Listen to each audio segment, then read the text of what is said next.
Hey, welcome into the PHNX Cardinals podcast presented to you by the DraftKings Sportsbook app, America's top-rated sportsbook app. Don't forget to hit that like button, subscribe wherever you get your podcasts, leave us a 5-star review. I'm Johnny Venerable, joined, as always, Mr. Bo Brock, still broadcasting from his casa as we await the new studio. We got 81 Frank Sanders in the house today with his training cap lid on. What's the good word, gentlemen? How we feeling?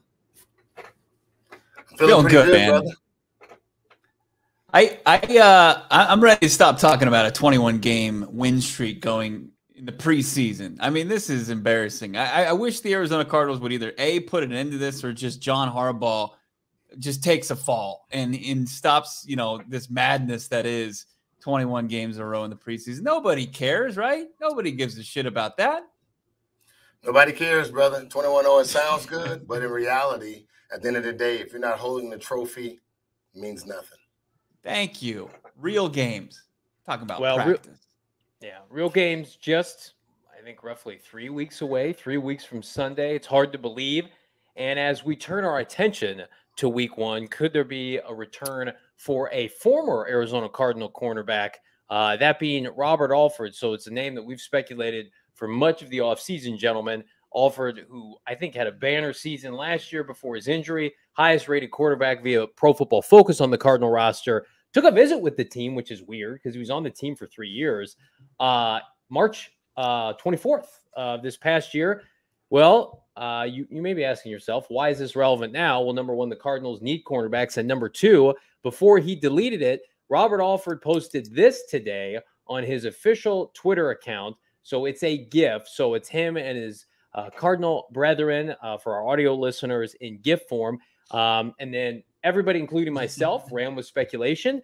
He since deleted it. But well, Robert, we have a screen capture. And then Bo Brock, live from training camp, sent me the following. Robert Alford back to work, a video of him getting ready to work out. Looks like in his home workout facility.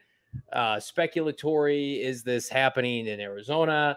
I think it's just the filter that's not snow. Where is it snowing in the United States right now?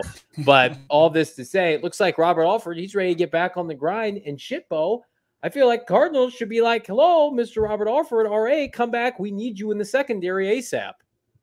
I thought we were following tea leaves to a damn T. They make the roster move yesterday. They cut the linebacker, and there was one open spot. And, Robert Alford's posted on his social media, both Twitter, Instagram, and no move. The Arizona Cardinals ended up signing a tight end to their roster. So they're at a full 85. So they'll have to make another roster move if they want to add Robert Alford. But I thought bringing him back, post the tragic, untimely passing of Jeff Gladney was the biggest no-brainer, remaining for this offseason. It's odd, but this guy who really doesn't have any other outside interest could significantly boost this secondary, at least the depth. I liked what Peter Schrager said today on Good Morning Football. I was watching it in the press box before going out to the field and watching practice, how he's got this list of guys that he just wishes teams would just give a chance to. And Antonio Hamilton, the Arizona Cardinals cornerback, who we spoke with earlier this week, he wants the Cardinals to give him a chance. And I said this before, I think that you can root for Hamilton, and there's a spot on this roster in the secondary for him in the Cardinals, but Robert Alford adds depth, and it adds a very necessary, very needed veteran presence, Frank, to that secondary that they don't have. Look, I would agree with that if I didn't see the weight room photo. I'm back to work. You should already be at work, bro. You should be showing and flexing muscles. You should be showing 6-packs, abs, running 4.3s. This is what I'm ready to go. I'm already ready. Y'all just sign me, give me the money I want, and we'll be ready to go. I understand he brings veteran leadership. I love that. I think he would definitely add that. He'd be familiar with the organization. Johnny, I am with you 100%. He took a visit on March. What the heck? You didn't even sign? What the heck? It is the odd, man. It was so bizarre. He's been with the team. I forget. Hey, show me the facility that I was a member of for the last 3 years. Was he just trying to get a visitor's pass? Was that it to work out? Because it's probably an upgrade over whatever makeshift bedroom weight room he just showed us on his IG. I don't understand it. Look, and I see Brian Perkins in the chat there saying he's taking a lot of money. Like, yeah, he hasn't been able to stay healthy. He wasn't even healthy at the end of last year. I understand that. But coming out of the gates, like the Arizona Cardinals still need to develop these guys. Marco Wilson still needs time. Antonio Hamilton needs time. Josh Jackson needs time. Sure, there's reps. There's enough reps that they're going to get, especially going against some pass-heavy teams. But Robert Alford was the best pound-for-pound cornerback for the Arizona Cardinals last year. Close. And he's way better than the guys that are available. I mean, he only gave up 57% completion percentage against them. That's almost 10% below the league average of 65%. I mean, he only gave up 22 yards per game in 13 games. I mean, those are decent numbers for Robert Alford. I thought if a guy like, there was a ton of like good stories of comebacks last year. You know, if a couple guys don't exist, Robert Alford should have been in the conversation before the injury. Let me add with you, when the stats you just gave out both sound so good. I will say this here, that you have to remember he never had a good front seven. And so the cornerback's out there on the island by themselves on their own, and he's defending and shutting guys down. And that number was you talking about yards per catch and what he only gave up. That's pretty exceptional. We have to go back and remember that we didn't have a front seven. We didn't have and our front four was hit or miss. JJ was on there for a little bit. CJ was there for a little bit. And I think that's the part where you got to look at how well and how good he was playing. Well, I'm gonna play devil's advocate here. I'm gonna put on my Johnny tinfoil hat here, go conspiracy theory, because I think something, we don't know this for certain. I don't have the source or anything. I think something happened off the field. I think potentially bridges were burned, because why in God's green earth, when the Cardinals have almost $20 million in available cap space, you've got a corner that played next to nothing last year. He doesn't have people knocking on his door, clearly wants to play. Why isn't he back with the team? I have to think it's everything to do with off the field. Something must have happened with, I don't know, Kyler Murray, defensive coordinator Vance Joseph, Cliff Kingsbury, maybe Steve Keim, where he pissed somebody off, and maybe they're making him sweat this out or wait this out. Maybe the word around the league is, Robert Alford. There's issues with Robert Alford. I'd be curious, Bo. Next time you have a chance to talk with Cliff Kingsbury, is it worth bringing up again? Like, Robert Alford was a big part of what the Cardinals were doing last year. A lot of their success going and starting the season 7-0. He was leading that young secondary, and then something has taken place. I saw not too long ago this offseason, he had a like on Twitter. I don't know if he took it off or not, questioning Kyler Murray's leadership. Like, maybe there's something to that. Maybe he's been not blackballed by the Cardinals, but maybe they're very much intent to, like they're doing with pass rusher, parts of their defensive line, certainly inside linebacker, content to see what they have with these younger players. That's all well and good. And maybe he's a safety net. He's a parachute if and when you need him, break glass in case of emergency, Bo. But I have had real hesitations that it's anything on the field, because if he's healthy, he is by and large a top 2 cornerback for this team right now. With all due respect to Marco Wilson, I mean, Robert Alford's somebody that you could trot out there week 1 and feel very confident in his ability to play football. And I think that's what's going on. I think that's the more realistic scenario. Like, I love your tinfoil hat, and we're trying to cover all our bases here and really speculate on something that's puzzling, because you would think that it's easy. It's a slam dunk. There's a relationship there. There's a knowledge of the system, playing for VJ, albeit for, getting in 13 games in 3 seasons. Robert Alford just seems like the no-brainer. And he does things that, other guys couldn't necessarily do, in a Joe Hayden or, a Chris Harris, where he could just walk through the door. As you mentioned, he kind of has that Rodney Hudson type ability, to where you wouldn't have any kind of concern about picking up where he left off. But the one thing he really does outside of those other guys is gives the ability for these younger players who can develop and be in more comfortable situations to do so. Marco Wilson, he doesn't have to have the tough assignment to take on OBJ every single snap. Robert Alford, who has a little bit better bag of tricks, has seen and can play some angles a little bit better. He can get in there and help out.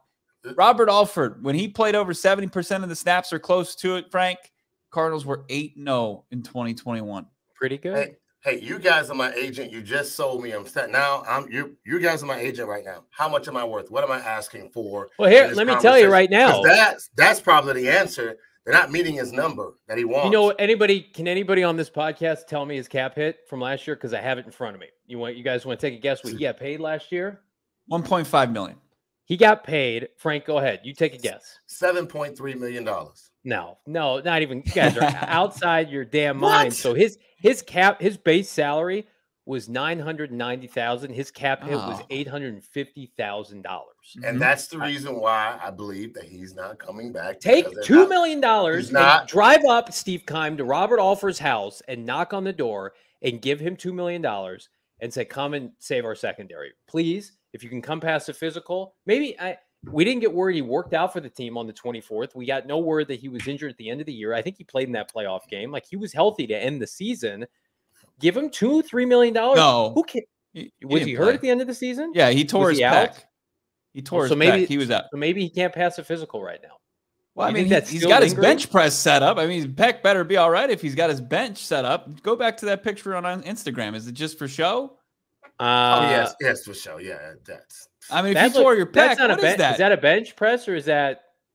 Yeah, like, kind of. It looks like he's not squatting down that low. What is he? That's might be. That's like my squat rack. That's the bench. It looks like it's about we both know I don't do any kind of legs. All my lifting is cosmetic only. He says cosmetic only. It's not. I haven't done lower body. My lower body is when I walk on the treadmill. Thank you. Doing my Peloton. Well, that's maybe that's a real thing that he's rehabbing his injury. He's now just getting back to form. But I mean, like, the Cardinals have been patient with other veterans. Like, Corey Peters was injured 2 years ago. And then the minute he was healthy and they needed him, he was back early August. They signed him like the first week of August to come back and help their defensive line and nose tackle. Like, let's get the bat signal going, Mr. Robert Alford. If you can come in and pass a physical, I don't know. I just feel like he's a vocal guy and he wanted to prove himself last year and he did. But at the end of the day, I mean, I put out a tweet this morning. I tweeted out just the Cardinals secondary and their cornerback room. It's not pretty. I am all for preseason darling. Antonio Hamilton's of the world. Josh Jackson looks good. Every team in the NFL has stallions and weapons at receiver. And this is not 1998 when you can get away with that. You know, there's only one Frank Sanders on every team. Now everybody is loaded with, multiple. You look at the Cardinals skill players. What would the Cardinals secondary, when DeAndre Hopkins comes back, do to the Cardinals or Cardinals receiving core due to the Cardinals secondary late in the year? That's the kind of questions I would be posing. Yeah, I don't think it would be pretty. And I think it's incredibly troublesome when you look at the back half of the schedule and you got to go to Denver and you got to play Tom Brady on Christmas Day. Like, who's covering these skilled players for these elite quarterback and receiving tandems? I don't know. Hey, you guys are pretty solid on your knowledge. Rafi in the chat says, "What's up with Jack Rabbit Jenkins? What do you think about that?"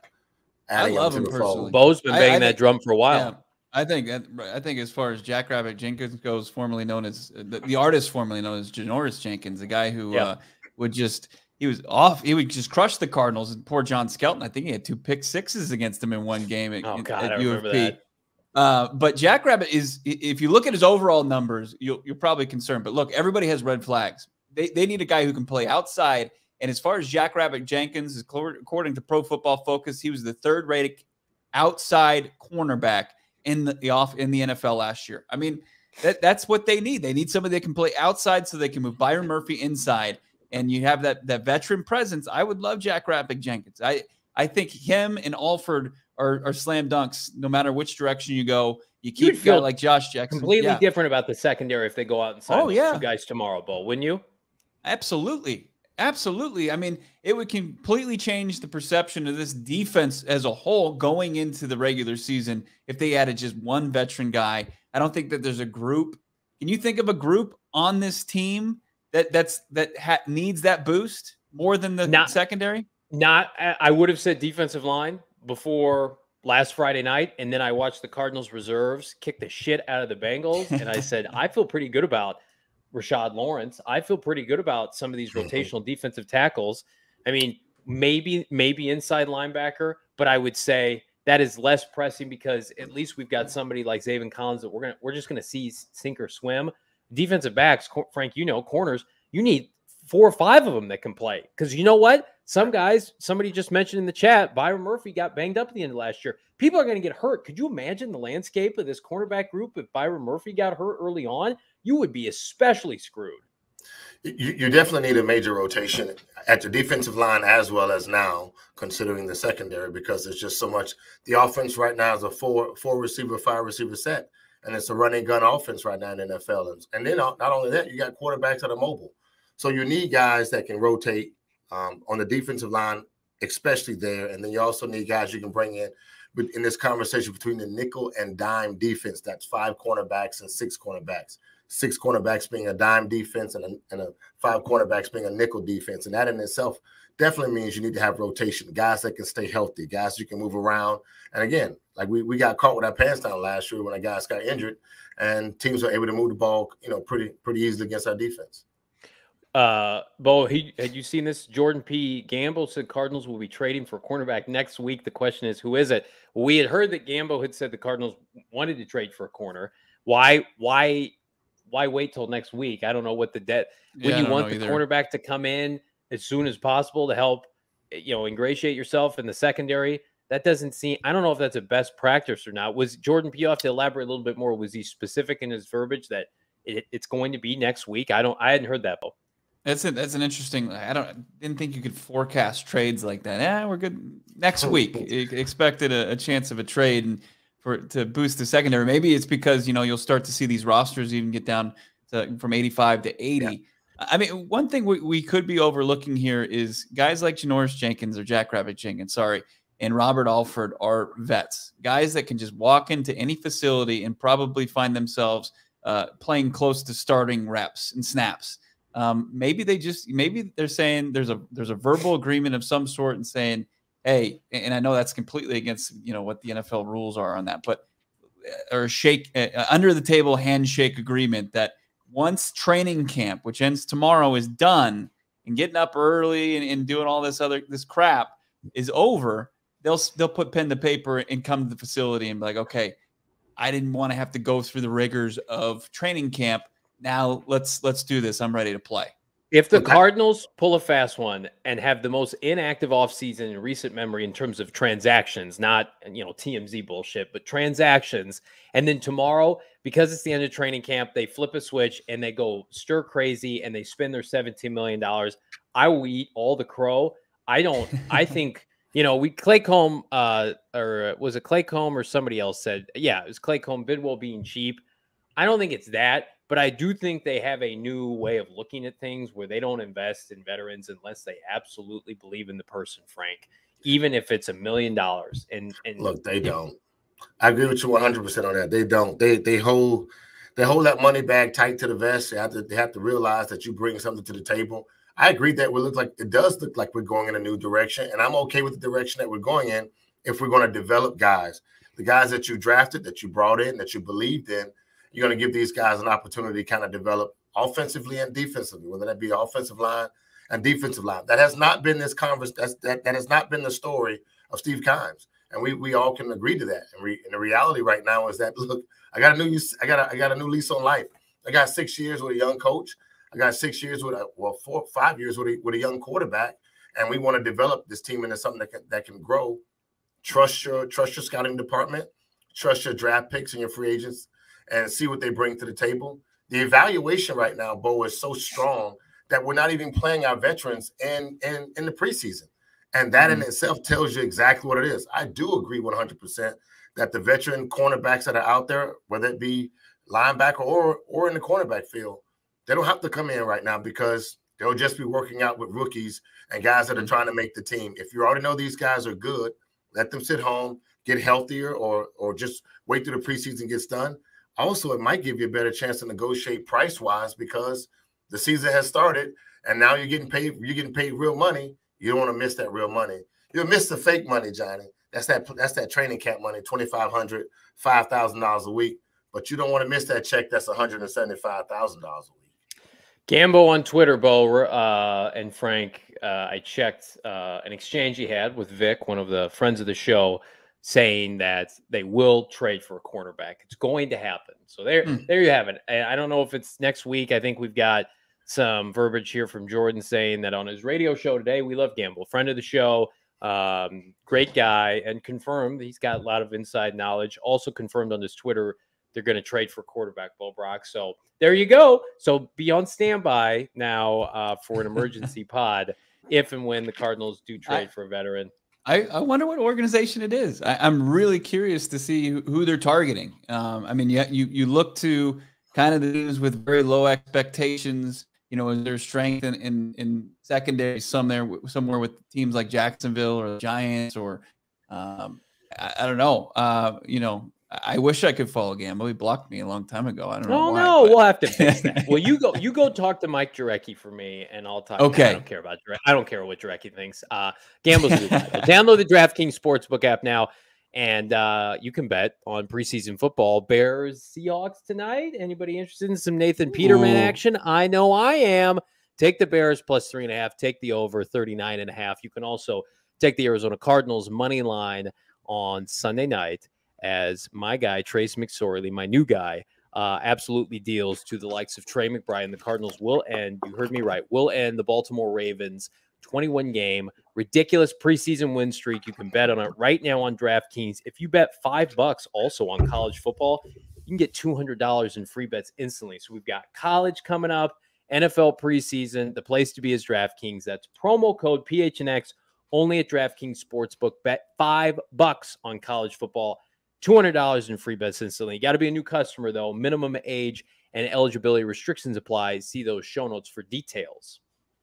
Hey, that trade College conversation. football. Trade conversation. What will we trade? Who will we trade? Like, what are we trading? Like, are we trading? Are we trading money? Are we trading draft picks? What do you speculate on that conversation? I would bet that it's going to involve some draft capital. I mean, the Arizona Cardinals are projected to get some return on some key players exiting via free agency, whether it's Christian Kirk or Chandler Jones. So I think that they could have, I like the Arizona Cardinals. I mean, it was a brutal offseason. Believe me, it was brutal. Like, it was so slow. There was barely any moves. Will Hernandez was like your marquee add to this roster outside of Hollywood Brown via trade.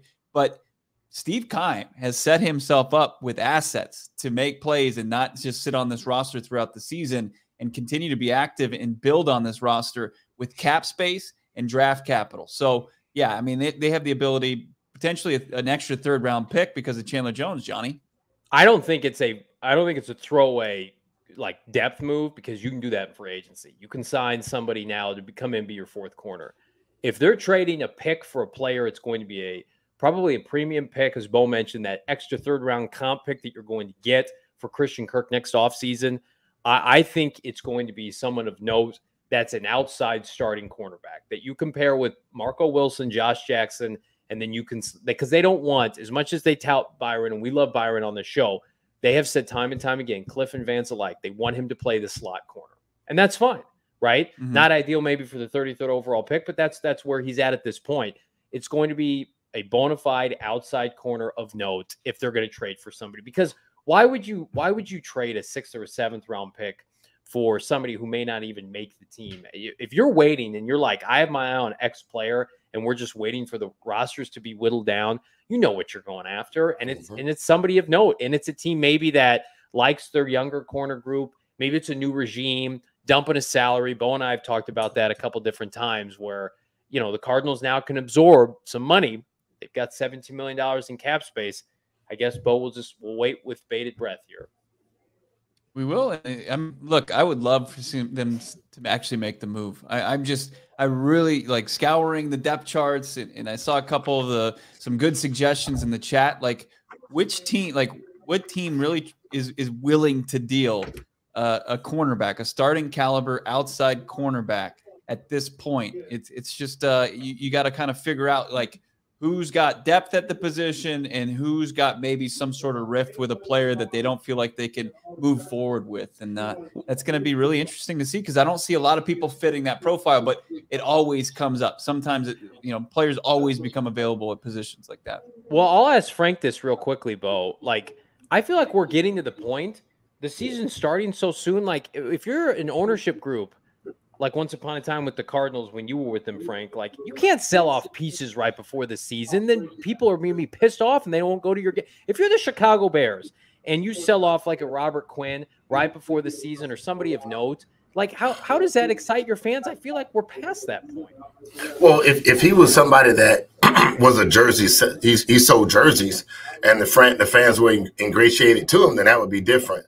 And if you was trading somebody, you was hoping the guys in the locker room would respect somebody that they brought in that has an upside, and that you know what he brings to the table, because they know what he's capable of doing. If you bring somebody in that's a hit or miss guy, the guys in the locker room will be like, man, look at this shit. What they pay for him? Yeah. Like, you got paid. Like, you paid this dude. Like, I'm out here murdering this dude. I'm gonna show you he was trash. I'm gonna murder this dude every day in practice because he's trash. But you brought him, so that's okay. But that's how that I apologize. I went to the locker room. That's how we talk. So, but Bo, the guy has to be proven that he's worth something. I will give an example of a guy they brought in that unfortunately got hurt, but he came from a great organization. He had proven himself to be one of the top cornerbacks in the league, and that's Dwayne Starks. They brought him out of Baltimore. We got him here. We thought we had got a solid cornerback that could be another lockdown cornerback, replacing the likes or adding to the conversation of Aeneas Williams. And he got hurt somewhere along the line in the season, but he never just kind of panned out to be the cornerback we thought he was. The locker room needs guys. What moves the needle is the expectation in the locker room. The fans are flipped if they believe they got somebody that can change the locker room and bring value. If he doesn't, the locker room would just, we just have to suck it up as a bad decision by management.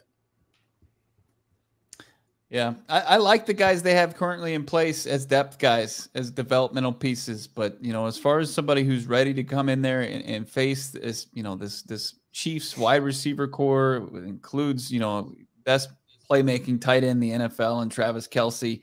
And then you've got, what's now the Raiders offense with Devontae Adams and just a monster out of the slot, Hunter Renfrow and Darren Waller. And you got the Rams after that. It's just like a murderer's row that you would be pretty naive to think, hey, we can move forward with this group right now, and that they're going to be able to develop on the fly, and that we're not going to be, with our tail between our legs when DeAndre Hopkins ready to come back and this offense can go to that elite level potentially. So, yeah, I'd love to see something. Bring it, give it to me. I hope your boy is right about next week and the trade is made and they upgrade the secondary.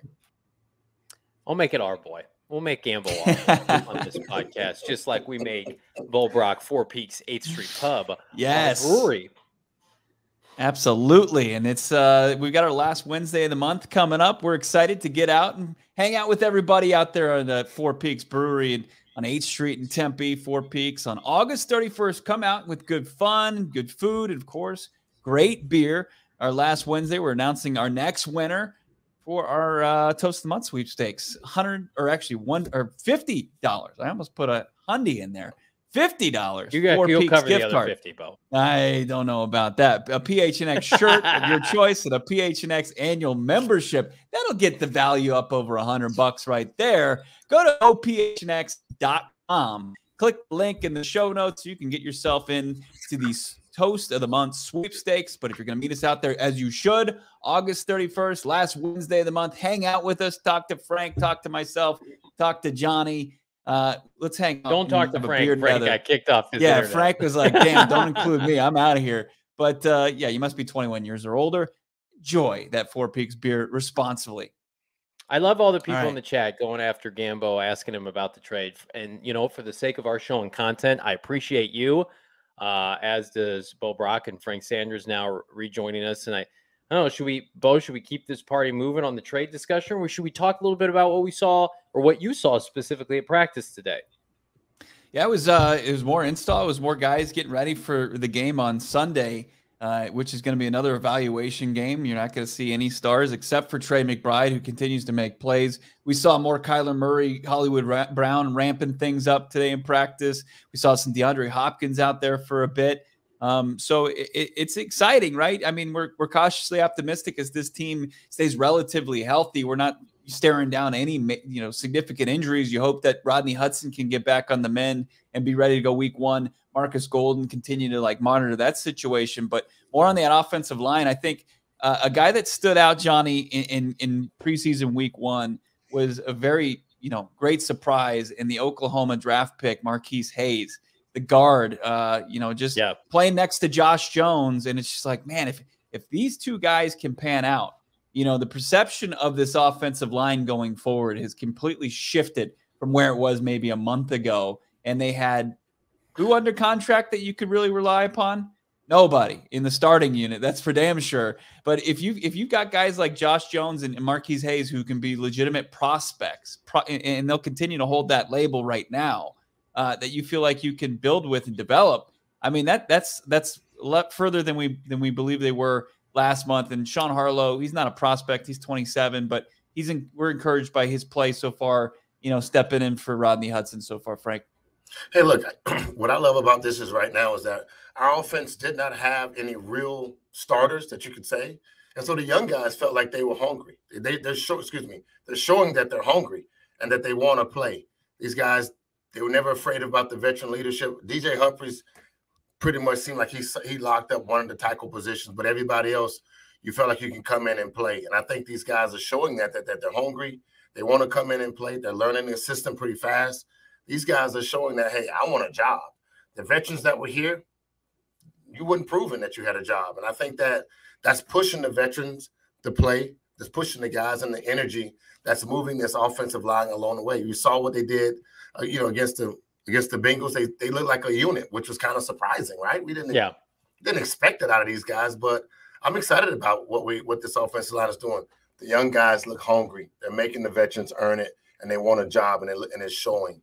Yeah. God, I love how he says that, Johnny. Don't you? Hungry. I'm now hungry as a result for something not offensive lineman related. Maybe, some nice takeout food in here in Maricopa, get some food poisoning in the process. But I think that Sean Kugler to me is the factor where I trust whatever judgment he wants to make. And we talked about it a couple of days ago when we did keep or cut Justin Murray. If Sean Kugler wants to keep him around, like they draft players with Sean Kugler and Steve Keim's ear, because I love Steve Keim. He has not shown an ability to draft and develop offensive linemen pre-Sean Kugler. I think right now, Kelvin Beachum, this is probably going to be his last year with the team. I'm just going to speculate. Josh Jones is going to be your right tackle next year. Josh Jones is going to have a Bobby Massey-esque type of career where he plays his best football on contracts 2 and 3. Remember how bad Bobby Massey was coming out of Ole Miss and was forced to start in the Arizona Cardinal offensive line too early? I think Josh Jones has actually been better. I think they've done enough with Josh Jones where it's like, you'll play right tackle, you'll be a plus player, wait your turn, bide your time, high character guy out of Houston, right? And then you look at somebody like Marquis Hayes, and again, like we all do this. I'm guilty as anybody else. When we get to day 3 of the draft and everybody's a sleeper draft steal, right? Especially 5th, 6th, 7th rounders. Historically, this franchise is not known for grabbing a player late on day 3 and having them pan out. Most of the time, it's a wasted pick. Jalen Thompson is an outlier, 5th round supplemental pick, but I don't even count that because he had 2nd, 3rd round tape, and the Cardinals rolled the dice on the person and they hit the jackpot. The last true day 3 stud that this team found, I mean, Chase Edmonds, but he was a 4th round pick, Larod Stevens-Howling. If they found a starting guard in Marquis Hayes, I applaud Steve Keim tenfold. And the tape that we saw Friday night, I'm not trying to overreact here. What Marquis Hayes did to the Bengals defensive line not only was promising, pancakes, driving people downfield. This is what I keep like. It's amazing, Frank Sanders, when you draft players from pristine collegiate programs that are top 7 to 10 in the country, and you stop getting cute with the 1AA schools, and you're outsmarting the room with UMass players, right? I took a guard from Oklahoma that kicked ass in the Big 12, and look, he's a good NFL player. He's a prospect that we can build around. It's amazing. It's a novel concept. We force a pick from Tulsa at 16, not looking good. We take a guard from Oklahoma, and he's a mountain of a man, and he looks like he could be a player. Imagine how that works. We take a wide receiver from Auburn once upon a time. He's an ass kicker in the NFL. We take a wide out from UMass. Not very good. Sometimes you just have to simplify it. Look to your point. I mean, Cincinnati was playing guys second, third, and they like their offensive line couldn't stop guys on the Arizona Cardinals that we didn't have very high expectations for. Victor Dumacage came out and whooped the crap out of a guy who played 13 games in the NFL last year for an AFC champion Bengals team. Pierce looked like a turnstile with Victor Dumacage, the one coming around the corner. Like, Arizona Cardinals depth looked more impressive. And if it's just depth, that's fine because this is a star-heavy team. But, yeah, I mean, it's good. I mean, Steve Keim was like the guy that's in front of you at Circle K that's just – he's flying through scratch-off tickets and continually just takes L after L after L. And finally he's going to hit. He's going to hit on one. He's going to get one of those $200 winners right there. He's going to hit. And if it's Marquis Hayes, then good. I'm glad. And yeah, Johnny, I'm all for it. Power 5 conferences late in the draft, those are better winning lottery programs. Tickets. Yes, than going to the guys that are very small, smaller schools. I will give you guys a story, man. That we had a team, our team, when in the preseason we was playing the Raiders, and our offensive line, we had guys from Nebraska, but they were really a run team, and just they were not huge or big, but they were really grunt. They were grunt guys. And I'm sitting on the sideline looking at the Raiders defensive line versus our guys, and I'm like, what the hell are we doing? What are we doing? Yeah. With these guys versus we just got murdered by their second team. And I'm only saying this because that makes me that much more proud of what Steve Keim has been able to do, to go out and really actually go get some players just in case your starters, something happens, and then you have guys that are pushing your starters to earn their jobs. And I like they make a presence. Just being big is a presence in the NFL, and guys respect that. I'm so proud of that. Our guys went out and played hard just this past Saturday. I hope that when we see them Sunday, these guys do the exact same thing. They dominate, and they're fighting for a job because these guys want to prove that they deserve to be in the NFL. But again, kudos to our scout department. Finally, kudos to Steve Keim and what he was able to do, and get guys that just got some beef and some grunt, man, coming from big schools. There's a big difference in that, Johnny, because they play at a high level, they practice at a high level, and all you got to do is realize that we grunt at a different level. Let me say this real quick, and I'm going to see a lot of eye rolls as far as in the chat and people listening on the podcast. But it would be huge, just testament to Steve Keim and this organization maybe pivoting, trending in the right direction. If depth guys, if they're second, third, fourth stringer guys that are going to get a lot of playing time because we know the Cardinals aren't going to play their starters. If they kick ass against the team that is year in and year out, and Johnny pointed this out during our draft show about it, get like basically a banner for their draft classes in Baltimore. Like, they clearly care what happens in the preseason. If Cliff Kingsbury and his philosophy of just evaluation over actual like wins and losses in the preseason, if they come out and they beat Baltimore's ass, or are in that game and make Baltimore have to come back and win that thing to get 22 in a row, I'd love it. Like, that would, because Steve Keim's drafts are panned. Oh yeah, and they're panned and they're criticized, and Baltimore is the complete opposite end of the spectrum. Is it going to happen? I don't know, but I would love to see it. Well, and I think too, you take the good with the bad. If the Cardinals have a draft where they've hit on some late round picks, I think we're going to get this is going to be their model moving forward. I don't think we're going to get the flash in the pan kind of free agency splurges. Michael Bidwell's been on radio this offseason. They don't want to do that, right, Bo? They want to be somebody that they want to be an organization where they get guys in house for 4 or 5 years. I mean, Marquis Hayes, you think about it. He spent 5 years at Oklahoma. He was a redshirt senior. He's from St. Louis. He is 6'5", 320.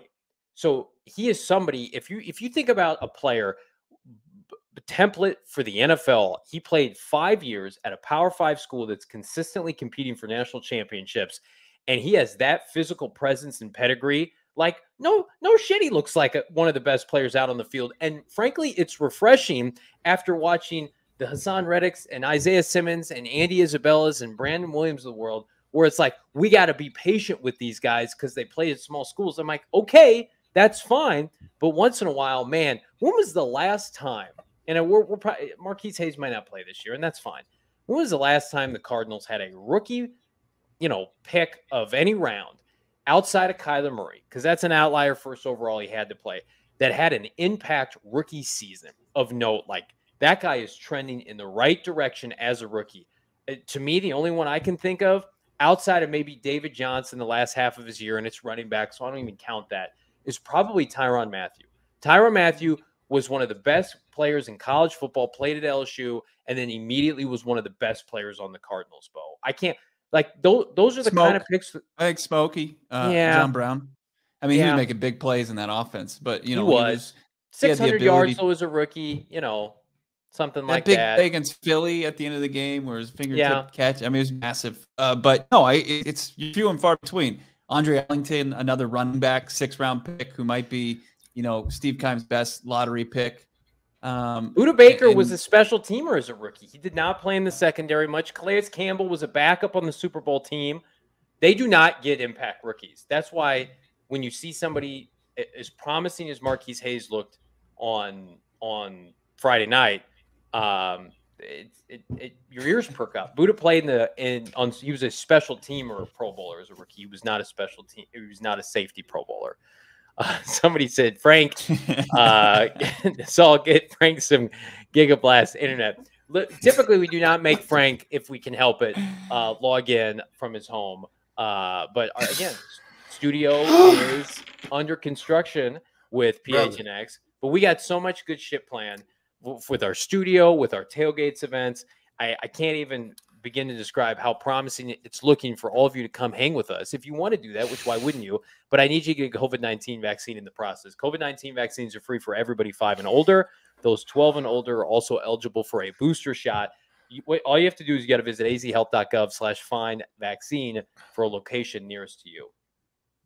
Also, we want to tell you about another chance to win some free stuff. Who doesn't like free shit? OG's brand is going to hook you up. You can win the Flavoring Life Sweepstakes. We're partnering with OG's here at PHNX. You can win 3. That's right, 3 bags of their gummies. Orange creamsicle included, tropical flavors, whatever tickles your fancy as far as the gummies go. You can win 3 of those bags. You can win an OG's hat. You can win a PHNX shirt of your choice and a PHNX annual membership. It's unreal what we're giving you a chance to win. All you have to do is sign up to gophnx.com, or you can just click the show notes here on the YouTube channel or wherever you're listening to your podcast. Check out OG's online at ogsbrands.com. That's OGEEZ brands.com, or on IG at OG's Brands.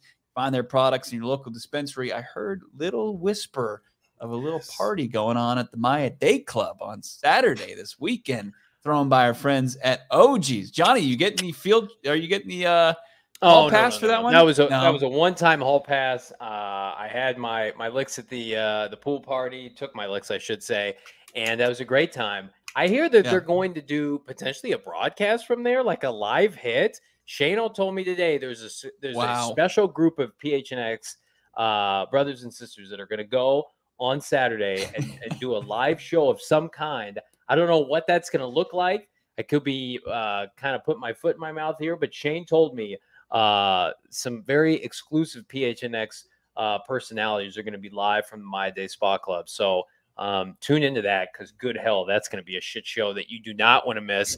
I love some of these comments. Trey McBride, tight end 1 this time next year for us. Let's talk quickly about that, Bo, because I want to pick your brain on how good he's looked, because we've seen glimpses. I've seen glimpses of practice and flashes on Twitter with some videos.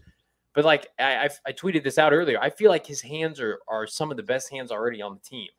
You saw that, right? Where he just sucked in the ball. It was he just does look like he's got a good pair of mitts there.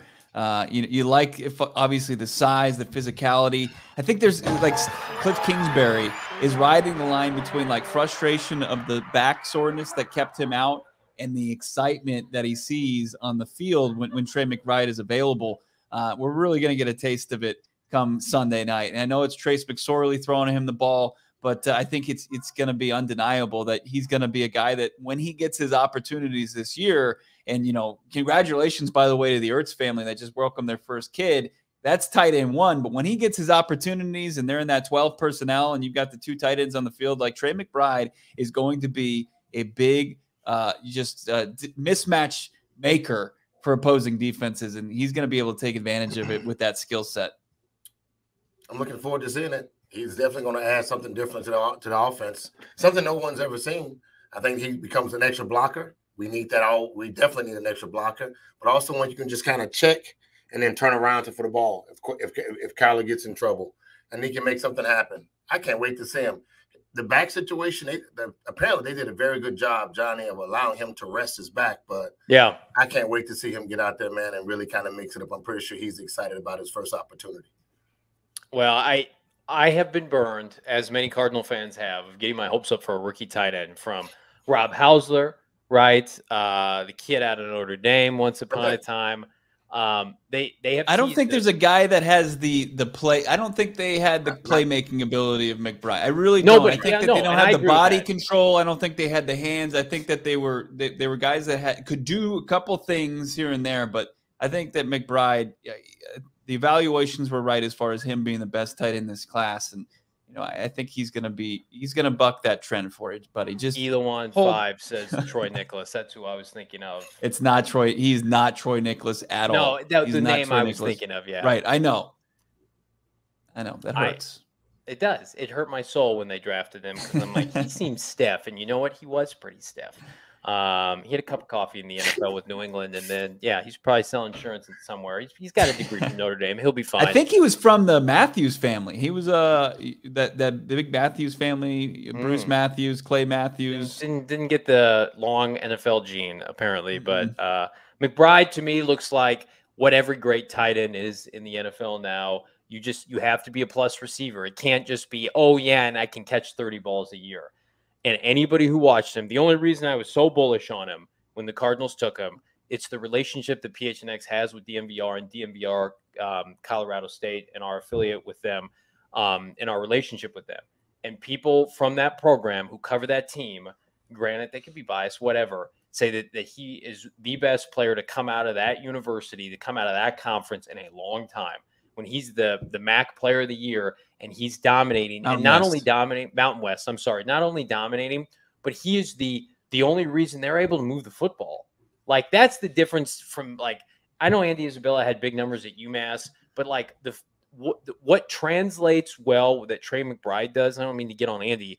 Andy's physical stature was always going to limit him in the NFL. His body catching is always going to limit him in the NFL. When Trey McBride goes up and snatches the football out of the air, Frank, and over somebody like Zaven Collins, as Bo Brock mentioned the other day in practice, his traits just translate. Yeah, athleticism will win out in the NFL. Again, the guy, everything that we thought he would be, we're hoping that he will become that. We saw what he did in college. Again, his size, his athleticism. All he has to do is figure out what the defenses are trying to do. But I do have a high expectation of him. And I'm looking forward to seeing exactly what we're going to do with this package with both of these guys. That's going to be a different kind of package. And then if you tie that package in with two running backs in the backfield and Kyler Murray, it opens up so much for the triple option, the RPO. You can bring out, just so many things that you can do. And we struggled a little bit in the red zone outside of 5 yards or 5 yards going in. This just changes it immensely. And so it gives Kyler some more weapons to work with.